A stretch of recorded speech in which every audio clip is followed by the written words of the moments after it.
General Rajesh Pant, the Commandant MCTE, Lieutenant General Rajesh Pant, Visishta Seva Medal, again commissioned in Corps of Signals in December 73. He has a unique blend of operational experience and technical expertise. He has participated extensively in operations in Sri Lanka, J&K, and is a triple postgraduate standing first in MTech course at Indian Institute of Technology, Kharagpur, along with Master of Management Studies and MPhil degrees. Graduate of College of Defence Management and National Defence College, Delhi. He is currently pursuing doctoral research in network security. So he is a man having full authority on the subject. The officer has been a senior instructor and chief instructor at Military College of Telecommunication Engineering, Mao, and head of Faculty of Information Systems at CDM, Secunderabad. An information warfare specialist, he has commanded an electronic warfare unit which received Chief of Army Staff citation and electronic warfare signal group in J&K during the active operations, as well as successfully terminated the appointment of Chief Signal Officer of Western Command, wherein he was responsible for provision of communication and IT facilities in military stations located in Punjab, Himachal, J&K, Haryana, and Delhi. He has previously served as Additional Director General Information System, as I mentioned earlier, and Taxi 3I system implementation for the Indian Army before he took over the appointment of Commandant MCT Mao. Widely travelled internationally, General Pant is a popular member of information warfare, information systems, and information technology forums. And without taking any further time, I'll request the General to keep a little brief. We have 3 more speakers to go, and we have time till 4 o'clock, sir? Till 4 o'clock. So kindly keep little brief. Over to General Pant.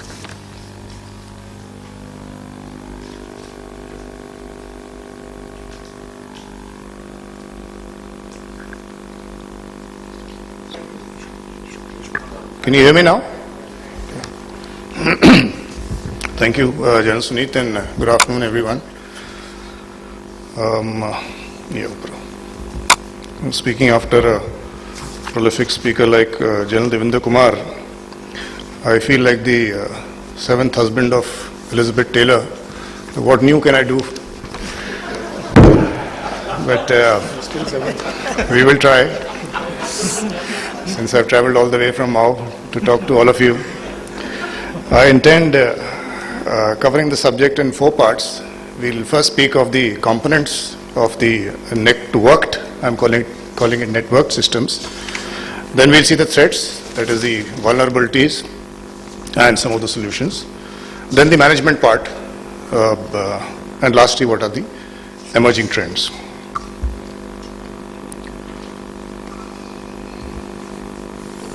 You've seen this happening in the last few weeks. A number of speakers have spoken about what has happened inside our country, what has happened around our country. It is serious. As late as yesterday, the DNA said that 80 Indians fall prey to cyber fraud every minute. The issue cannot be more serious. From the domains of warfare that we used to earlier call land, sea, air, and space, the cyber domain is now transgressed into the other domains. You know how this thing happened in Natanz in Iran. All of you have read that story. Somebody left a pen drive in that nuclear facility. They picked it up and put it in their SCADA system. And that virus spread and affected those spinning rods of uranium enrichment. And they spun and didn't stop till they burnt out. And out of 5,000 rods, 2,000 rods burnt out. So from the cyber domain, they came into the physical domain. And not only this, they are now doing it to generators. The virus is going and switching the generators on and off and on and off continuously till the generator is breaking down. So the software attacks are taking place on hardware. And as I said, it is now transgressing into all the domains. As if that was not enough, the attacks are getting easier and more potent. As you see in this chart, the intruder knowledge, that is the blue line, is reducing, and the sophistication of the attacks is increasing. And the various tools being used by them are, some of them are written here. We can discuss this further. But more and more tools are available offline. In fact, you can buy credit cards. Today, if you go to the internet, you can buy credit cards and they ask you for how many hours you want to use it. So if you just want to use it for 1 hour, you pay a certain amount and you use it, because after that they know it gets compromised. It's a different world out there that we're talking of.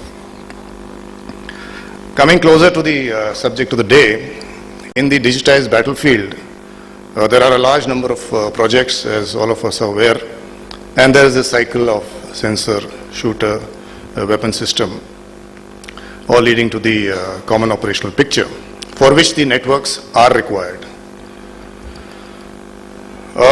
In the army, we say that our networks are private networks. They are exclusive networks. So why should we worry about all that is happening in the internet?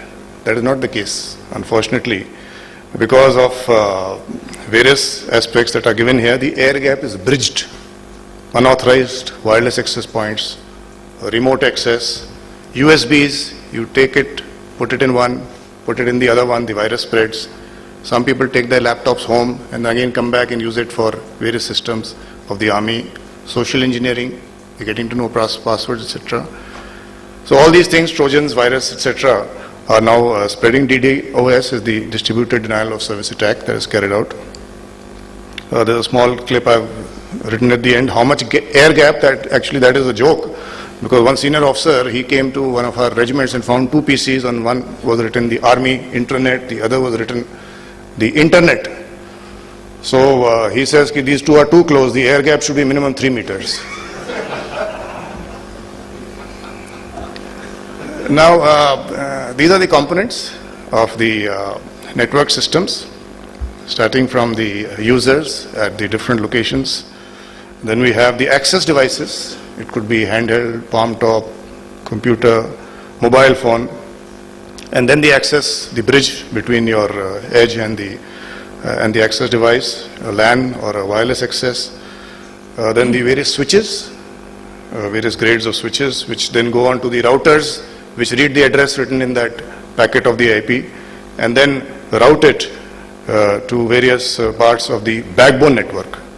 There are edge routers and there are the backbone networks. They are the heavy number crunching machines as part of the core network. From where in the cloud they go to various certain type of servers, the database, web, network management, mail servers, and that is how the information reaches the other end. So these are basically the components of a network system. This is something like a causal loop diagram, it's called. Various threats and vulnerabilities have been analyzed, and the controls are the practices, procedures, or mechanisms to reduce the risk. The sources of vulnerabilities. Now, having explained the components, we'll start from the user end, and the biggest source is the lack of policy at the user end.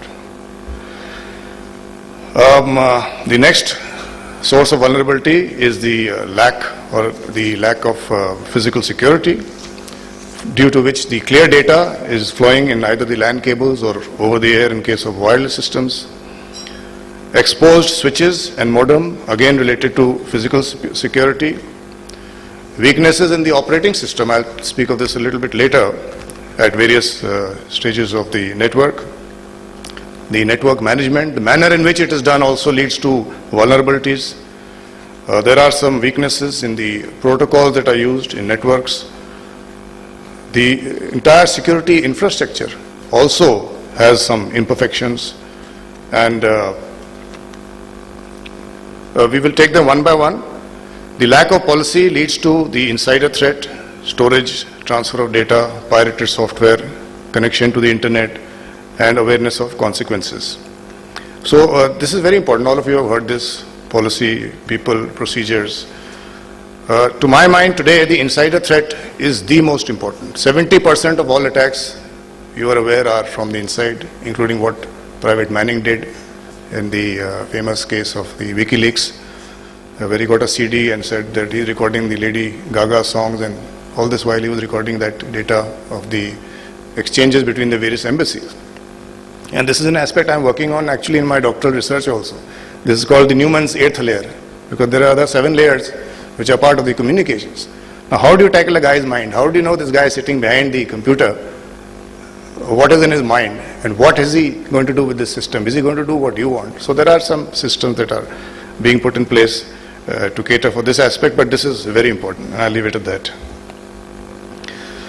As far as the physical security is concerned, it may sound non-technical, but it is very important. It is a major challenge to look after every bit of copper. Here implies any cable that is laid out, or the medium, as also the servers, computers, switches which are exposed. It is tedious, but it is necessary. As far as the operating system is concerned, I said that it is the task of the hacker today is very easy, because the operating system has 50 million lines of code, and to break into it, he just has to write about 30, 40, 50, 60 lines to find that exploit and enter that system. So bugs and weaknesses are unavoidable, and that is how these updates and the antivirus and OS hardening is taking place.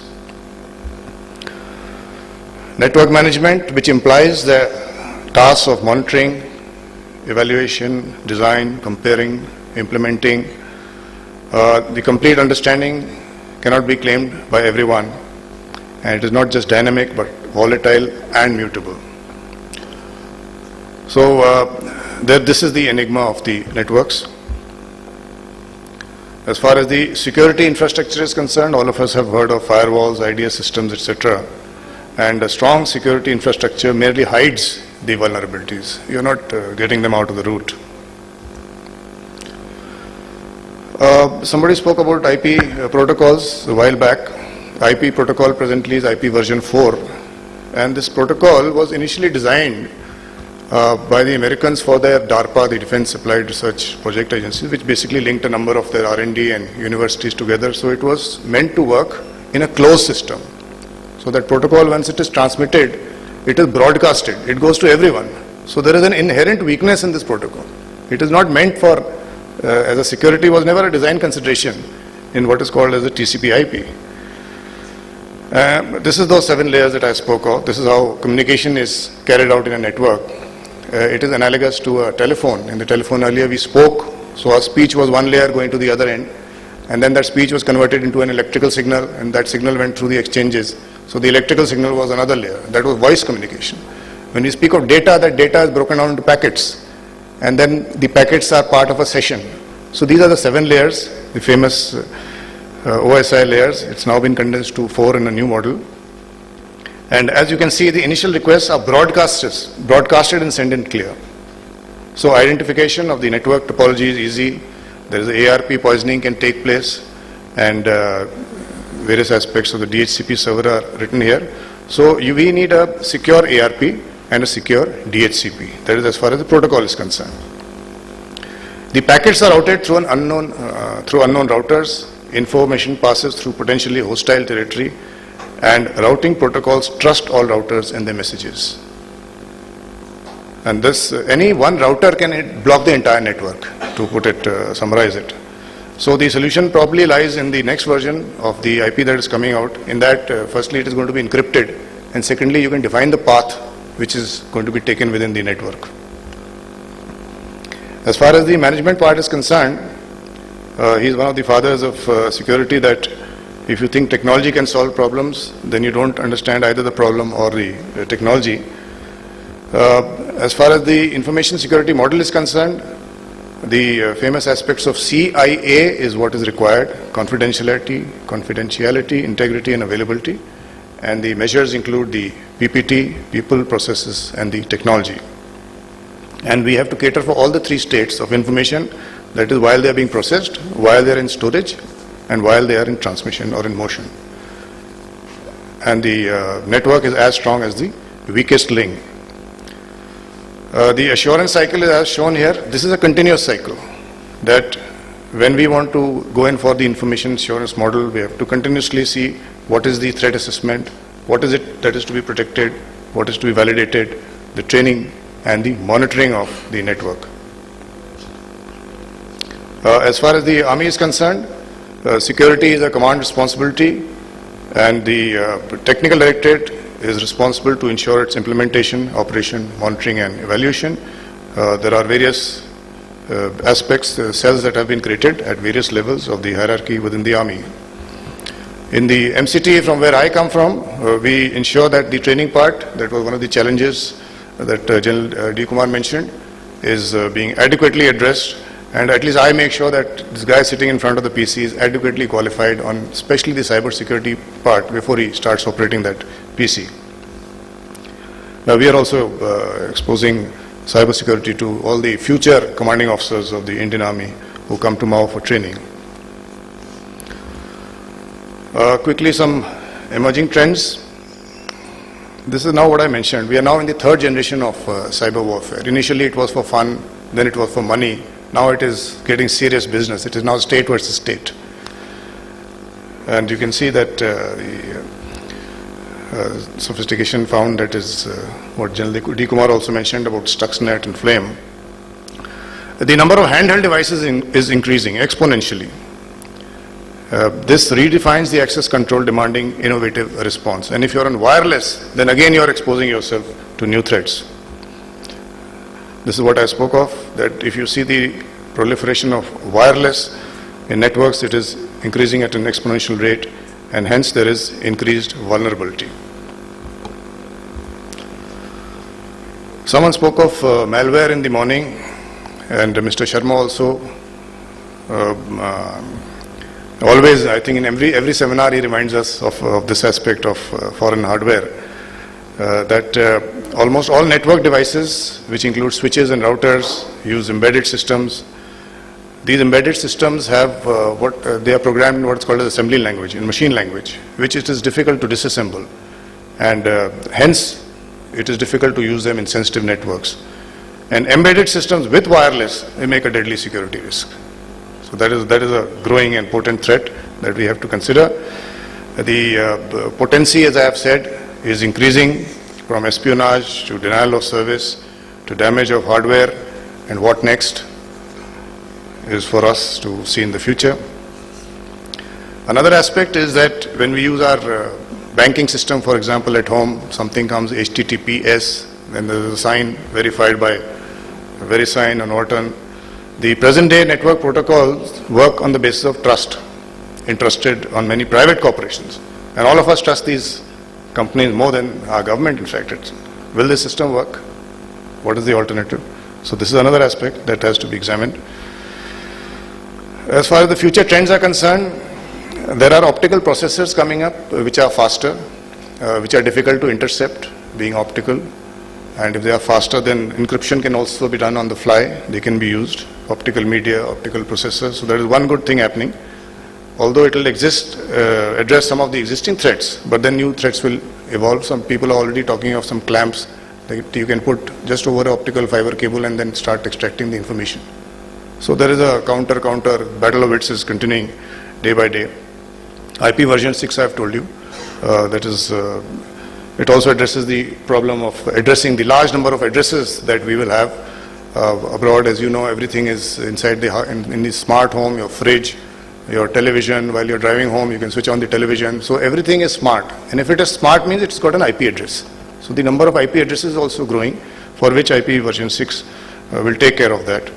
Cognitive networks will be able to take action when they are under threat. Let's say some part of the network can be isolated. It is going to be an intelligent network. So that is what cognitive networks will give us. So that is also a good trend that is going to take place in the future. Well, to summarize, gentlemen, the network systems face varied threats. I have just given those 7 layers of the OSI and some other aspects. But recently I did a course on ethical hacking by Ankit Fadia, and he spoke of amazing things that are happening today in this cyber world. In my mind, the security operations center, or call it a network operations center, or a system administrator, or a security administrator, has to be part of the network. When you install a network, you have to get that man also. Otherwise, people, and we have gone through this process, that we have felt that we start using computers like toys, and a lot has been lost in the last few years.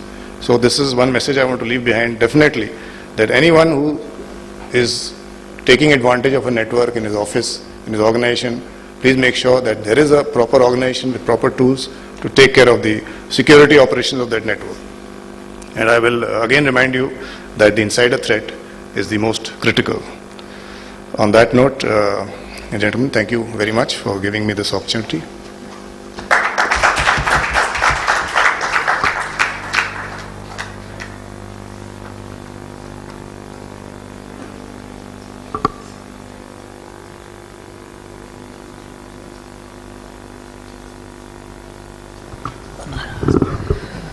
Well, thank you, Jalpant.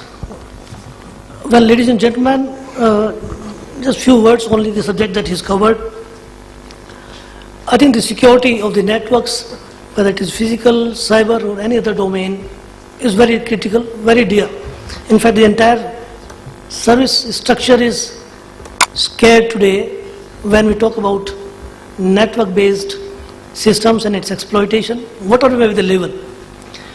And probably one of the major reasons that not much progress has been made in the past was a reason because of this fear only. That notwithstanding, today the time has changed, wherein we have reached a stage, probably we can't reverse the momentum, and therefore the environment is better prepared to move ahead, having understood the problems on the security front. Especially, we are very, very concerned today the security from the insiders. Though in the service we have system and mechanism which gives us added assurance, and yet this threat from the insiders is all pervasive. Again, the aspect of policy. Here I think I must again say a few things from the Army perspective, that we are addressing the policy aspects in an absolute comprehensive manner. At least to start with those aspects wherein you need not fear about the aspect of data, its ownership, responsibility to do updation and otherwise. All those major aspects at the macro level are more or less ready in the policy domain, which will be available to the environment soon. Well, the CIA and PPT that Jalpant mentioned about remains relevant, and as the human resources in the Army, especially in the officers corps, I would say, very highly motivated and highly accomplished resources are available at the younger lot today.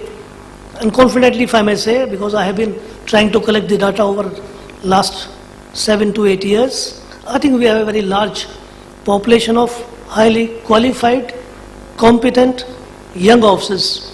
So the fear of the old time wherein you had limited few stalwarts like General D. Kumar, we remember, as young officers, today the numbers have gone up mercifully to quite a large number.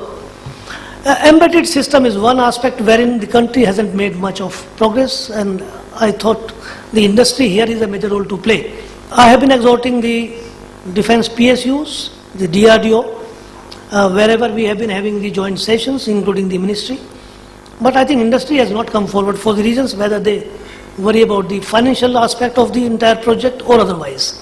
But I think this is one field where the industry can do a human service, not only to the defense forces, but to the country as such. Because nobody has got the solutions today. You can't go outside again to get the validations, testings done. In-house country today doesn't have any capability in this field. Whereas, again I would say, as far as the Army is concerned, we are trying to address in a very humble manner, again as part of the policy, as to how to ensure that the virus attacks from those sources that you can prevent by technology, by change of policy for your networks that are evolving. I think that should happen. Very soon we should be implementing it across, maybe gradually, but it will be having a major effect the way we do the business today in the Army. Well, Army networks, no more private, I think it's true. It is people who understand what is private or captive network versus its vulnerability to the outside domain. People from the signals in the Army are well aware.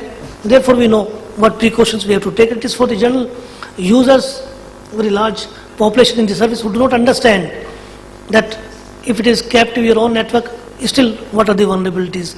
An issue which is commonly known outside the world very well. Well, thank you very much, sir, for covering the subject so very well. I'll call upon the next speaker now, Mr. Arif Shauki. Mr. Shauki is the Chief Defense Architect for the Cisco's Asia Pacific region. He has a mixed professional background, having spent 12 years in the Air Force earlier, followed by 12 years in Cisco.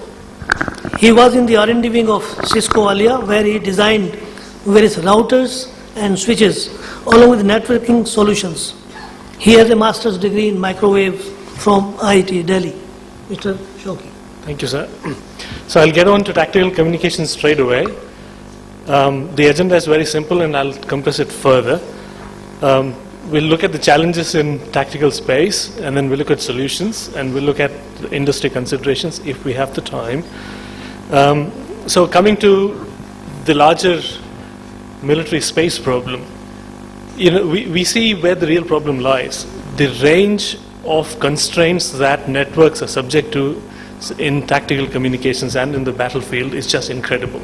Tactical communications are the most complex networks in the world today, and some of the reasons are given here.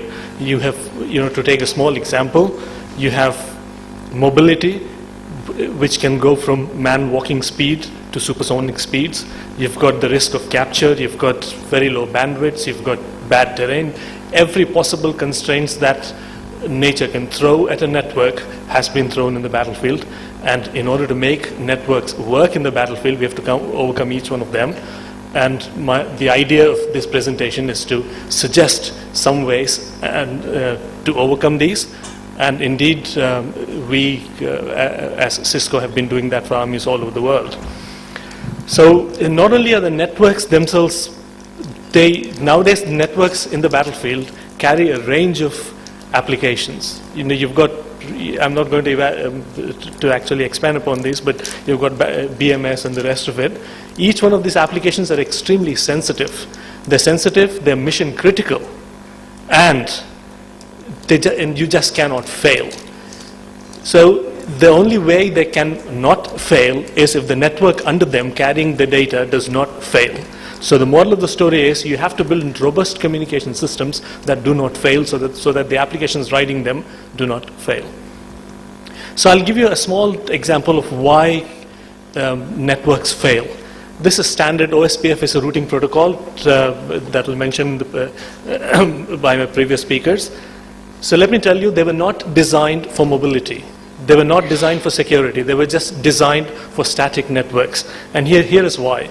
If something changes in this particular router, the router that's marked blue, he tells the entire world about it. And then every other router takes it upon itself to tell every other router about it. And this causes massive flooding in the network. Every router in the network now comes to know that something has changed, and they run what's called the die-cross algorithm, and the whole network becomes unstable. This is okay in the static world. And the reason it's okay in the static world is because this happens maybe once a week or once a month or maybe once a year in very stable networks. So it's okay for the network to converge after something is changed if the change occurs only once a week or so. But that's not the case in the battlefield. In the battlefield, this is how mobile ad hoc networks occur. You can see that nodes are coming in and going out, sometimes at the rate of 7 times a minute. So if you go back to the previous slide and imagine the network converging 7 times a minute, all the network will ever do is converge. It won't do any communications. So it just won't work. Now here's a small naval example, because ships move comparatively slowly. So this is the first topology. Now a ship moves, and here comes the topology has changed, and now OSPF tells the entire world about it. They converge, and by the time they converge, the ships have moved again, and topology has changed again. So all the ships will ever be doing is converging to new topologies as and when they change, and they won't do any communications. So in tactical communication systems, we need to tackle this. So how do we tackle this range of problems? The industry, specifically Cisco and other networking companies, they've tackled it by four particular technologies. One is they have ad hoc mobility protocols. They've changed protocols so that they do not react so much to topology changes. They've brought in what is called radio-aware routing, which we'll discuss in a moment. Then they've bought in customized platforms for the tactical space, and then customized networking applications for the and services for the tactical space. So mobile ad hoc network protocols. Let's see what they do. We took the previous example. Something has changed, and instead of everybody telling everybody else that something has changed, only the designated routers in that network will react. So other routers will just shut up, and therefore convergence is much faster. There's not the kind of flooding that's required, etc. So this is just one small example of the way the industry and Cisco and other companies have adopted existing networking protocols to get them to mobile and tactical space. The next is radio aware routing. It's a very simple thing. So most tactical communication systems have a radio backbone, and routing was for static backbones. Therefore, things like fluctuation with time, things like deep rally fading, etc., just did not exist. So routing would never take into consideration the state of the radio. I'll give you a very simple example. If my radio B, if the link between A and B is excellent and the link between A and C is terrible, which one would you normally choose for routing? You would choose A and the link AB. However, if the resource of B, i.e. the battery of B, is at 98% and there's just 2% left to go, you would rather not choose AB because you know it's going to die in the next 2 minutes. You'd rather choose AC. Routing is unaware of all these things. So you need a mechanism by which the state of the radio links, including resources that the radio has left, can be conveyed back to the router so that the router can factor those considerations into a routing decision. And that's what radio aware routing is. This is something that we have standardized in the internet, and it's working very well in the Winty and Falcon and other armies in the world, and hopefully the Indian Army will be as advanced as those very soon. So it's a very simple, I'll just skip through this, but moral of the story is that the radio A now talks to router A and tells router A all about the state of the link AB and the link AC, so that router A can take a very informed decision based on the state of the links. And this is dynamic. As the state changes, the routing could change. So that is that. Now I'm sorry, I'm just rushing ahead because of lack of time. So we've covered two. We've covered MANE protocols, we've covered radio aware routing, now we come to applications and services. I'll just give you one simple example called WAN acceleration. Now this, in order to, if in a non-WAS network you take 30 seconds to download a 1 MB document, in a WAN accelerated network you will take 10 seconds if it's cold, and you will take milliseconds if it's hot. Cold and hot, we don't really have to worry about them, but moral of the story is this, that there exist applications and services which can, on narrowband network, give you immense acceleration, and therefore, if you want a very robust tactical communication system, you need to have application services whose sole purpose is to make sure that you get the maximum out of your very scarce bandwidth, WAN bandwidth. This is just one example. We've got several such applications that can make things super fast, hopefully. Now, I'm going to skip through security because it was adequately covered, and I'm going to come to my last platforms. Now, the particular problem with platforms is that there are multiple deployment scenarios. You can have the same router fit into a tank today, into a man-pack tomorrow, into an aircraft the day after tomorrow, into a very large shelter the day after. And as a routing company, Cisco cannot decide what the shape of the box should be, because the system integrator who's designing the tank and the submarine, etc., is best placed to decide that. And therefore, we have the problem of no one size fits all. You've got multiple physical layers, you've got radios, you've got optical layers, etc.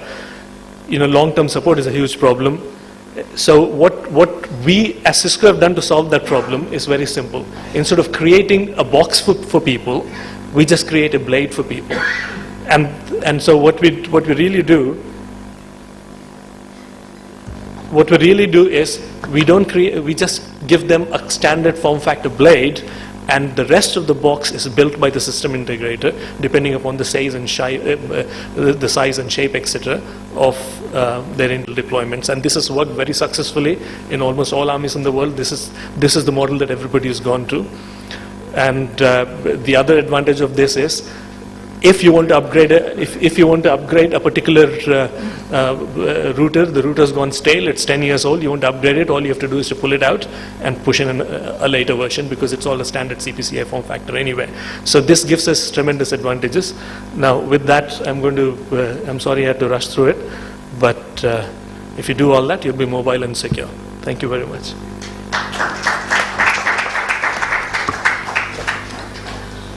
Thank you, Mr. Arif.